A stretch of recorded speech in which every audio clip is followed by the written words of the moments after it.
The news of this abuse, the Metropolitan Police put the total number of victims at 589, with the vast majority of his victims under age 18, only emerged after his death, and his life and crimes are detailed in Netflix Jimmy Savile, a British horror story, a miniseries directed by Rowan Deacon. One revelation of the new Netflix documentary is Saville's decades-long association with Prince Charles.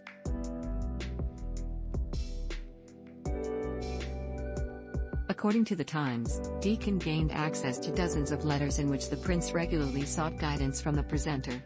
On January 14, 1987, Prince Charles wrote to Saville, "Perhaps I am wrong, but you are the bloke who knows what's going on.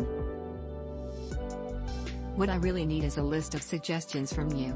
I so want to get to parts of the country that others don't get to reach." Between 1986 and 2006, Saville reportedly acted as an unofficial advisor to Charles. Prince Charles meets Sir Jimmy Savile during his visit to Scarborough, September 14, 2007.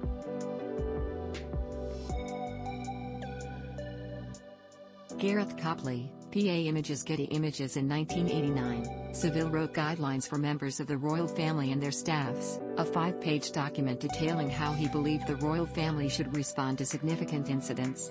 In a note from Charles to Saville, he says he showed the memo on Disa.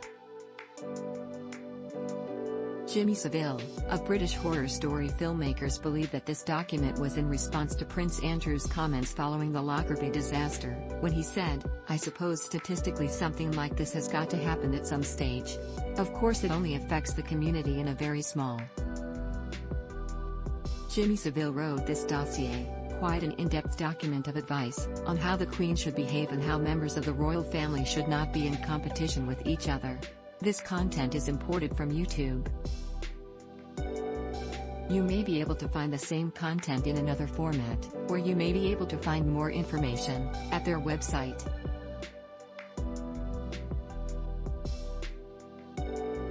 In one letter dated April 16, 1990, Charles says, "You are so good at understanding what makes people operate and you're wonderfully skeptical and practical. Can you cast an eye over this draft and let me know how you think we can best appeal to people on this score?" In another letter dated July 4, 1991, Charles writes, "Dear Jimmy, I can't tell you how grateful I am for the most useful assistance you provided for my speech in the Guildhall the other day." The letters show the trust that Prince Charles put into Jimmy Savile. He was trying to appeal to the British people, trying to modernize. And he saw Jimmy Savile as his conduit to that. In hindsight, that was catastrophic.